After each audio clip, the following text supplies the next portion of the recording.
Alam mo ba, malapit ang barangay eleksyon. Ano bang tatakbo ko? Tatakbo ako ngayong darating na eleksyon dito sa ating barangay. At tatakbo ko bilang kupitan dito sa ating barangay. Kaya tulungan mo ko na mangampanya ngayon. Dahil tatakbo akong kupitan dito sa atin. Totoo ba, pre, yung narinig ko? Tatakbo ka ngayong eleksyon? At ang lalabanan mo ay kupitan? Papadi, maganda yan. At kung maaari, kunin mo ko bilang tagagawad mo ng iyong mga kinukupit mo. Kunin mo ko, pre, ngayong eleksyon.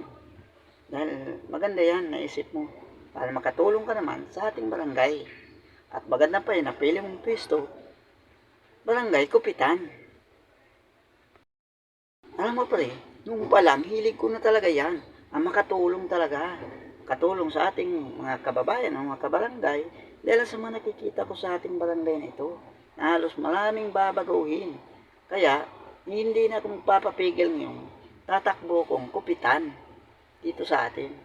At kung ako'y mananalo bilang kupitan dito sa ating barangay, pagagandahin ko ang ating mga lugar, yung kapaligiran, at paglilinisin ko yan. At yung mga tanod, dadagdagan ko. Kaya sana manalo ko. Kaya kailangan ko ang iyong suporta ngayong darating na eleksyon dito sa atin. Oo, pre, ikaw pa. Hindi kita pababayaan. Basta, tulungan mo kong manalo bilang kagawad mo, dito, para may katulong ka naman. Para dito, at least, hindi ka ma-minus, may kasama ka sa paglalakad mo bilang kupitan ng ating barangay. Sa nadinig-dinig ko dyan, 100% daw na ako'y mananalo. Dahil yung kalabang ko raw ay medyo mahina. Puro lang daw lasinggo at pananalita lang. Yung unang kupitan dito. At ako ngayon ang susunod bilang kupitan dito sa ating barangay. Sana ako na. Oo nga ba rin. Paano kung ikaw ay nanalo bilang kupitan? Anong una mong gagawin dito sa ating barangay? Pre, manunumpa siyempre. Dahil nanalo ko bilang kupitan. At panunumpa ko, at ang susunod ko, ang magpapamiting ito sa ating barangay bilang pagaya dahil sa aking pagpanalo. Sasabihin ko sa kanila na magdadagdag ako ng tanod. Halimbawa, 12 yung tanod, hindi lahat puro lalaki. Hati-hatiin ko yun. 6 yung babae, 6 yung lalaki.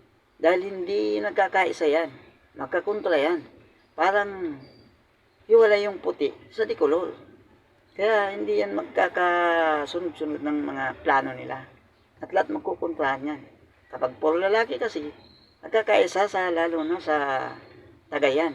Ay yung babae, hindi yung isa-isa niyan. Dahil lang, hindi na match-man sa kanila yan. Ang naisip kong paraan para lalong gumanda ang ating barangay. Talaga ako nagkamali sa iyo, pare. Bilang iyong kagawad at ngayong kupitan ka na, lalo kong lalakas. Dahil kasama kita dito sa ating barangay. Tapos, anong sunod mong gagawin dito sa ating barangay? Di pa, siyempre, maghihintay ng sweldo. Mahigit 3 taon din yan. Magsusweldo ako dito sa ating barangay bilang kupitan.